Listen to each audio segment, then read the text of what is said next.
15 अक्टूबर 1931 को तमिलनाडु के रामेश्वरम नामक छोटे से पवित्र द्वीप पर एक साधारण मुस्लिम परिवार में अवुल पकीर जैनुलब्दीन अब्दुल कलाम का जन्म हुआ। उनके पिता जैनुलब्दीन मछुआरों को नाव किराए पर देते थे और मस्जिद के इमाम थे। माँ आशियम्मा घर संभालती थी। परिवार गरीबी में जीता था, लेकिन संस्कारों से भरपूर था। कलाम साहब 5 भाई बहनों में से सबसे छोटे थे। बचपन से ही उन्हें अखबार बांटने का काम किया ताकि घर चल सके। सुबह 4 बजे उठकर गणित की ट्यूशन लेते थे और स्कूल जाते।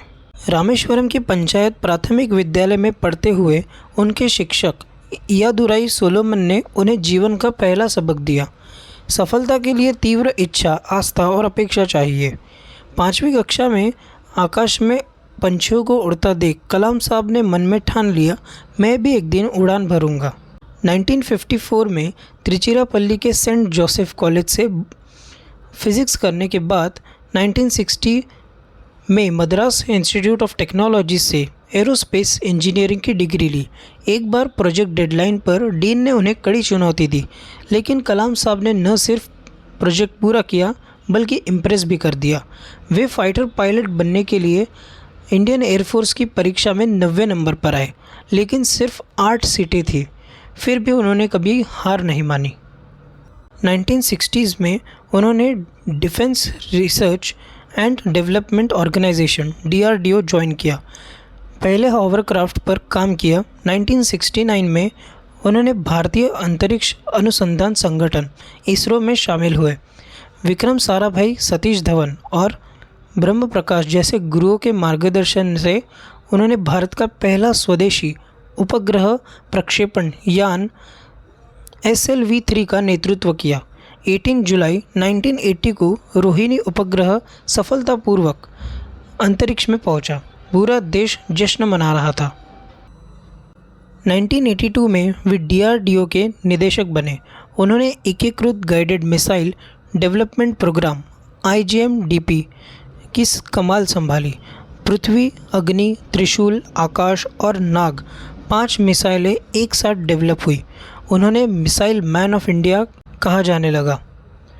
1998 में पोखरण द्वितीय परमाणु परीक्षण में उन्होंने इम्पोर्टेंट भूमिका निभाई। भारत परमाणु शक्ति संपन्न राष्ट्र बन गया। 25 जुलाई 2002 को देश के वे 11वें राष्ट्रपति बने। सभी राजनीतिक दल एकमत थे। वे पहले वैज्ञानिक राष्ट्रपति और अविवाहित राष्ट्रपति थे। जनता के राष्ट्रपति के नाम से मशहूर हुए। 5 साल तक उन्होंने शिक्षा, विज्ञान और युवाओं को प्रेरित करने पर जोर दिया। वे हमेशा कहते थे, सपने देखो, सपने बड़े देखो। राष्ट्रपति पद छोड़ने के बाद भी वे युवाओं के बीच सक्रिय रहे। IIM शिलोंग, अन्ना यूनिवर्सिटी, IISc बेंगलुरु और भारतीय अंतरिक्ष विज्ञान एवं प्रौद्योगिकी संस्थान में पढ़ाया। 2012 में व्हाट कैन आई डू आंदोलन शुरू किया, भ्रष्टाचार के खिलाफ युवाओं को जागरूक करने के लिए। कलाम साहब ने कई किताबें लिखी जो आज भी लाखों युवाओं को प्रेरित करती है। विंग्स ऑफ फायर उनकी आत्मकथा, India 2020, ignited minds, mission India और अन्य किताबें उन्होंने लिखी।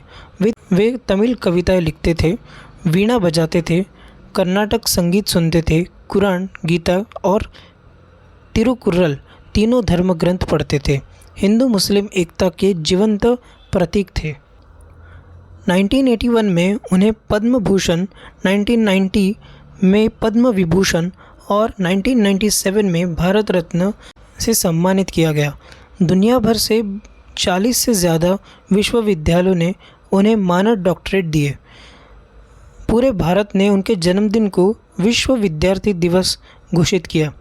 27 जुलाई 2015 को IIM शिलोंग में रहने योग्य ग्रह विषय पर व्याख्यान देते हुए अचानक उनका दिल रुक गया।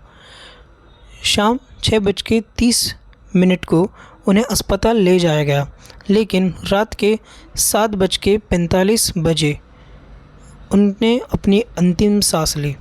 पूरे देश ने उन्हें श्रद्धांजलि दी। डॉक्टर APJ अब्दुल कलाम सिर्फ एक वैज्ञानिक या सिर्फ एक राष्ट्रपति नहीं थे, वे सपनों के राजदूत थे। उन्होंने सिखाया, असफलता कभी मत स्वीकारो। अगर तुम्हारा सपना बड़ा है तो मेहनत भी बड़ी करो। आज भी लाखों छात्र उनके नाम से प्रेरित होते हैं।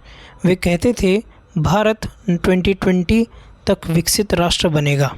आपने उनकी कितनी किताबें पढ़ी है, कमेंट सेक्शन में ज़रूर बताना। अगर आपको मेरा ये वीडियो अच्छा लगे तो प्लीज़ वीडियो को लाइक करना, शेयर करना और चैनल को सब्सक्राइब कर देना ऐसे ही वीडियोस के लिए।